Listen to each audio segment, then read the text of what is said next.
Alors Paul, tu as regardé la conférence de presse d'Emmanuel Macron avec un grand intérêt, la main sur le cœur, le menton levé. Mais plus sérieusement, Paul, qu'as-tu retenu de ce discours ? Bon, d'abord, sur la forme, peut-être une petite remarque. Le Monde l'a remarqué également. Il y avait une tentative de copier ou de se donner des accents gaulliens. Une table rehaussée, des ministres au garde à vous en train d'écouter sagement, des journalistes un peu espacés dans la salle. Mais, je vais le dire, derrière la farce gaulliste, en fait, ce qui m'intéressait plutôt de parler du fond.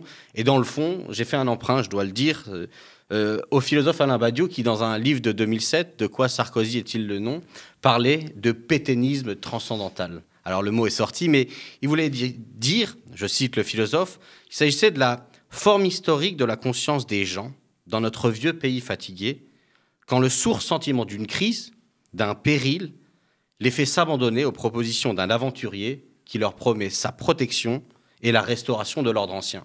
Et finalement, c'est cette capacité subjective à jouer sur l'envie d'une partie d'électeurs réactionnaires d'entendre des réponses et qui, lorsqu'il y a crise sociale, dénonce une crise morale. On va le revoir plus en détail avec des extraits, mais sur la question de la natalité, sur la question des thèmes qui ont été avancés et qui en fait se présentent, cette conférence de presse, comme un moyen d'organiser l'arc réactionnaire qu'il construit depuis le premier quinquennat, à savoir une alliance des droites et de l'extrême droite, comme on l'avait très bien vu sur la loi immigration. Mais donc du coup, ce pétainisme subjectif, je ne vais pas juste l'en accuser, je vais essayer de vous le montrer avec quelques extraits, et on peut commencer d'abord par le premier extrait tout de suite. Dans les mois, dans les années à venir, se décidera le destin des prochaines générations. C'est tout l'enjeu, c'est tout notre défi. Voilà pourquoi nous sommes là, voilà pourquoi démocrates, écologistes, républicains se rassemblent autour d'un même projet pour agir au service des Français. Et au fond, avec une ligne simple, pour que la France reste la France. Pour que la France demeure cette nation du bon sens, de résistance et des Lumières.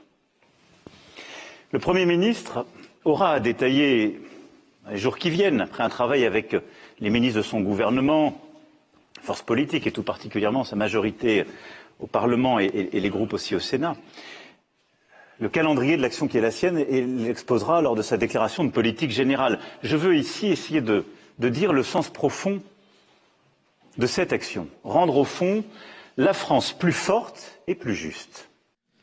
Bon, alors deux informations dans cet extrait. D'abord que le Premier ministre, objectivement, ne sert à rien, puisque Emmanuel Macron vient d'expliquer que c'est lui qui va présenter la politique générale qu'il intente de faire suivre et organisée par le Premier ministre. Mais vous l'avez entendu, il a dit, le fond de mon programme, c'est que pour que la France reste la France. Un slogan de la campagne d'Éric Zemmour, repris un slogan des Républicains, qui avaient eux-mêmes copié le Rassemblement national. Lorsqu'on parle de constitution d'un arc réactionnaire, tout est là. Il aura beau dire qu'il se rassemble avec des démocrates, dans la Macronie on en connaît peu, des Républicains, sans doute les nouveaux ministres de droite du gouvernement, et des écolos, on n'en a toujours pas vu. Mais le sens de l'arc réactionnaire, c'est bien celui d'une réaction. Et puis, il faut parler à cet électorat réactionnaire. Et donc, du coup, on regarde le deuxième extrait où il nous parle de l'ordre. Avoir une France plus forte, c'est aussi assurer l'ordre. L'ordre en contrôlant mieux nos frontières, grâce aux textes que nous avons pu voter en France, comme ceux que nous avons votés au niveau européen, et la poursuite aussi de ce que nous avons renforcé ces dernières années. L'ordre en luttant contre les incivilités, grâce à un doublement de la présence policière dans nos rues. C'est le cœur de la stratégie annoncée il y a quelques années à Roubaix par les emplois créés et les réformes conduites. L'ordre, en luttant contre la drogue, qui ces dernières années se déploie pas simplement dans les grandes villes, mais dans des villes moyennes qui la connaissaient moins, parfois même dans des villages. Grâce à la multiplication des opérations place nette, frappant les narcotrafiquants, qui se conduiront dans toutes les catégories de villes. Et nous allons accroître le rythme. À partir de la semaine prochaine, 10 opérations de ce type seront conduites chaque semaine. L'ordre, en luttant aussi contre l'islam radical, en appliquant méthodiquement la loi que nous avons votée il y a maintenant un peu plus de 2 ans, qui nous a permis de fermer des associations, des établissements qui ne respectaient pas les règles de la République, qui nous a permis aussi de mettre fin depuis le 1er janvier au système des imams détachés. Nous tiendrons cette ligne de fermeté républicaine. Bon, vous l'avez compris, Emmanuel Macron se présente comme le parti de l'ordre. Il appelle à soi tout l'électorat réactionnaire qu'il avait déjà en partie récupéré en siphonnant François Fillon dès 2022. Mais, je veux dire, sécurité, police, drogue, question des frontières avec l'autosatisfait sur la question de la loi immigration. Et puis, bien entendu, l'épouvantail islamiste pour compléter le tableau. Donc, le message est clair, à droite toute, à moins que Éric Ciotti ait récupéré une perruque et se soit pris pour le président de la République hier soir. Mais je pense que finalement, on va voir qu'on continue sur les fondamentaux. Et là, on a parlé ordre et patrie, même si je ne suis pas rentré sur les détails de la question de la nativité qu'on traitera après. Et maintenant, on va parler travail avec le prochain extrait. Nous avons déjà beaucoup fait et nous ferons beaucoup plus. D'abord, nous poursuivrons les investissements commencés, les réformes engagées, mais je souhaite que nous puissions accélérer, car le monde est en train d'accélérer. Regardez la Chine ou les États-Unis d'Amérique.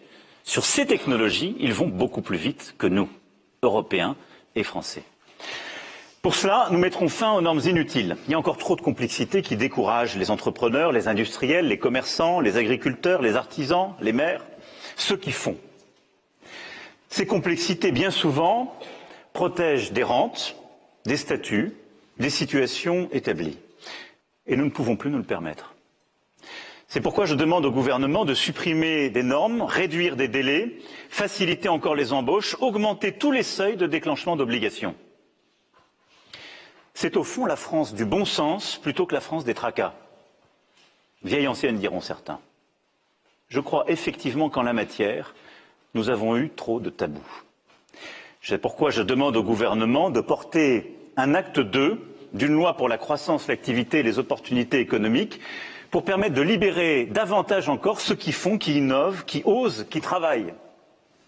Bon, vous l'avez compris, c'est la partie Thatcher sous stéroïdes, le programme néolibéral bien enfoncé et chevillé au corps, mais il faut écouter ce qu'il dit. Il dit il y a des statuts qui sont autant de rentes. Ça veut dire que dès son premier quinquennat, il s'était attaqué. Il avait supprimé le statut des cheminots à la SNCF. Il avait fait la loi travail. Et là, ce qu'il nous propose, c'est de continuer à démanteler systématiquement les droits sociaux des travailleurs, c'est-à-dire les capacités de mener le combat dans le monde économique, dans les entreprises contre l'exploitation du travail. Et il faut le comprendre sous ce mot, simplification. Lorsqu'un néolibéral vous dit simplification, c'est qu'il s'apprête à tout détruire. Donc, il a fait la patrie, il a fait le travail. Maintenant, on va regarder ce qu'il nous dit de la patrie avec le 4e extrait. L'accès à des prestations dans notre pays, il est déjà conditionné à des durées. Il est déjà conditionné à des durées. Aujourd'hui, il faut 5 ans pour toucher le RSA ou la prime d'activité. Et il y a beaucoup d'autres prestations, contributives ou non contributives, où il y a des délais. Il faut que tout ça se fasse dans les règles. Est-ce que c'était un souhait de la majorité du gouvernement? La réponse est non. Est-ce que c'était poussé par des oppositions? La réponse est oui. Est-ce que ça a été mis dans la balance d'un compromis qu'il fallait dans une majorité relative pour avancer? Oui. Est-ce que je pense qu'il fallait avoir un accord sur ce texte? Oui. On va attendre d'abord qu'il soit soumis au contrôle constitutionnel, on en parlera après. Aujourd'hui, dans notre pays, il y a des délais de résidence, parfois de travail, pour avoir accès à des prestations, y compris au quotidien. Et est-ce que c'est injuste? Ma réponse est non, c'est pas toujours aberrant. Bon, là, c'est le moment où, pour la première fois déjà, Emmanuel Macron reconnaît une majorité relative, un peu en difficulté. Mais dans quel but? Dans le but de dire que c'est à cause de l'opposition de droite qu'il est obligé de reprendre la préférence nationale, ou en tout cas des dispositions différentes pour l'accès à des prestations sociales pour les personnes étrangères. Ce qui est intéressant, c'est qu'encore une fois, c'est le cœur du discours aujourd'hui de la bourgeoisie, à savoir, nous sommes dans un pays où il y a une pénurie de ressources auxquelles vous pouvez avoir accès, et bien entendu une pénurie de droits qu'elle organise également en faisant reculer les droits ou en refusant d'en créer de nouveaux. Et c'est sur cette pénurie-là que va venir se loger la préférence nationale, puisqu'en fait cette proposition, c'est quoi?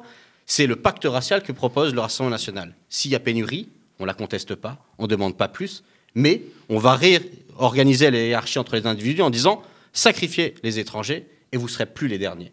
Et finalement, c'est pour ça que cette proposition est dure, mais est reprise par le gouvernement, parce que lorsqu'on s'attaque à sa politique sociale, autant organiser la pénurie et autant reprendre cette préférence nationale plutôt que de lâcher du lest et d'ouvrir de nouveaux droits. Bon, c'était des extraits, mais on pourrait parler encore longtemps. hein, on est obligé quand même de parler du dernier triptyque, la famille, hein, réarmement démographique. C'est-à-dire que déjà, le vocabulaire guerrier devrait nous empêcher de prendre cette proposition au sérieux, mais déjà, ces appels moraux à demander aux femmes, finalement, d'avoir des enfants, puis ensuite de contrôler le temps qu'ils passent devant les écrans. On ne sait pas comment ils vont faire, hein. On va leur demander, dire, est-ce que c'est une prévision, on prévoit d'avoir des enfants, puis après on organise le temps d'écran. On voit bien que tous ces arguments moraux, ça sonne encore une fois comme un vieil air de la vieille France, et c'est encore une fois pour constituer l'arc réactionnaire. Emmanuel Macron qui n'a pas d'enfant au passage, hein. Paul, je me permets de mentionner aussi les différents problèmes qui ont été soulevés par nos consoeurs et confrères au niveau de la forme, hein, de cette conférence de presse. Les journalistes ont été déçus de ne pas pouvoir poser des questions alors qu'ils avaient réclamé, hein, ce micro cet après-midi. Nos confrères d'Arrêt sur Image ont publié un article affirmant que les questions étaient connues à l'avance par les attachés de presse de l'Élysée. Et de notre côté, hein, nous avons été complètement privés de cette conférence puisque notre accréditation a été refusée. Une réaction rapide peut-être pas. Oui, encore une fois, une forme de démocratie présidentielle, c'est-à-dire que c'est le président qui décide et on appelle ça démocratie. Et alors avant de conclure, on aimerait revenir aussi sur un article que tu as écrit pour la revue Position.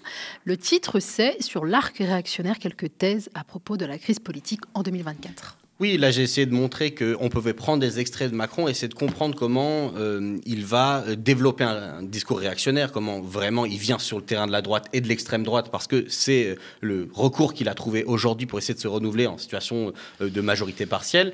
Dans cet article de la revue Position, je vous invite à aller le lire et vous pouvez les suivre sur les réseaux sociaux, c'est une réflexion qui peut montrer qu'on peut aller au-delà, hein, et essayer de comprendre comment ces déplacements idéologiques ne sont pas simplement de la com politique, chose à laquelle on a beaucoup été habitué avec la Macronie, mais sont des stratégies réelles pour pouvoir organiser la base sociale de ce projet. C'est-à-dire organiser des alliances avec certaines fractions de classe dans la société qui vont ensuite se transformer en blocs électoraux et en fait en majorité pour gouverner le pays. Or, cet alignement idéologique, hein, entre la droite, l'extrême droite et les 50 nuances de réactionnaires qui sont en train de s'organiser à travers la faiblesse de la majorité à l'Assemblée, produisent une possibilité de voir un arc réactionnaire extrêmement dangereux, hein, revitalisé en reprenant les propositions de l'extrême droite par le pouvoir, et ça impose des défis. Donc dans cet article, voilà, j'essaye de regarder les conditions, comment ça s'est créé, et puis c'est de regarder quels sont les défis pour la gauche, pour le bloc social progressiste qui avait été présent dans les différentes échéances électorales,